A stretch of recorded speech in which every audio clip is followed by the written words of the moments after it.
హనుమకొండ జిల్లా నడికూడ మండలం చెర్లపల్లి ప్రాథమిక పాఠశాల విద్యార్థులు నో బ్యాగ్ డే సందర్భంగా క్షేత్ర పర్యటనలో భాగంగా పొలం బాట పట్టారు. వరి నాటు వేస్తున్న పొలంలోకి వెళ్లి విద్యార్థులు నాటు వేసే విధానాన్ని పరిశీలించారు. నాటు వేసే విధానం, వరి పంట గురించి అక్కడ వరి నాటుతున్న రైతులను అడిగి తెలుసుకున్నారు. రైతు విద్యార్థులతో మాట్లాడుతూ, దేశానికి వెన్నెముక రైతన్న అంటారు పిల్లలు, కానీ మా కష్టం చూస్తే మీరు తట్టుకోలేరు. కుటుంబం అంతా పొద్దస్తమానం కష్టపడితే పంట చేతికి వచ్చేది నమ్మకం ఉండదు. దుక్కి దున్నింది మొదలు అన్ని పనులు వాతావరణం మీద ఆధారపడి పనిచేయాల్సిందే. ప్రభుత్వ సహాయం అందినా అది మాకు సరిపోదు. ఎందుకంటే పెట్టుబడి పెరిగింది, ఎరువులు మందుల రేట్లు పెరిగాయి. మా ప్రాణాలు కూడా లెక్క చేయకుండా ప్రాణాంతకమైన మందులను చేనుకు వాడుతూ ఉన్నాం. అయినా ఏదో ఒక చీడ మా పంటను నాశనం చేస్తూనే ఉంటుంది. పంట చేతికి వచ్చే సమయానికి కాలం అనుకూలించక వర్షం పడితే మా పంట అంతా నీటిపాలే, మాకు కన్నీళ్లే మిగులుతాయి. ఈ కార్యక్రమంలో పాఠశాల ప్రధానోపాధ్యాయులు అచ్చ సుదర్శన్, ఉపాధ్యాయులు లకావత్ దేవ, కంచు రాజకుమార్, చెర్లపల్లి గ్రామ మాజీ సర్పంచ్ చాడ తిరుపతి రెడ్డి, అంగన్వాడీ టీచర్లు భీముడి లక్ష్మీనందిపాటి, సంధ్య ఈ కార్యక్రమంలో పాల్గొన్నారు.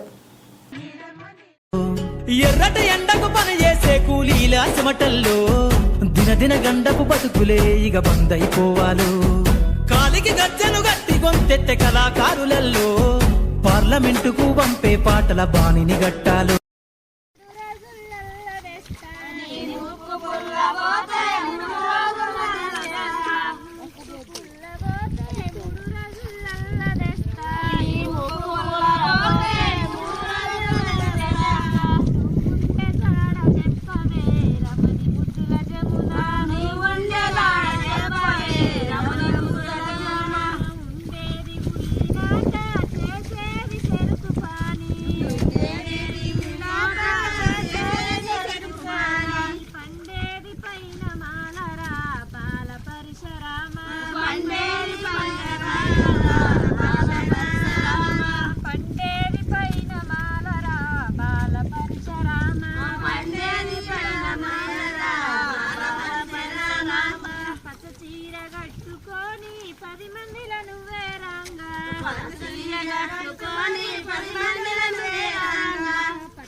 పడుసు పిల్లవే రమణి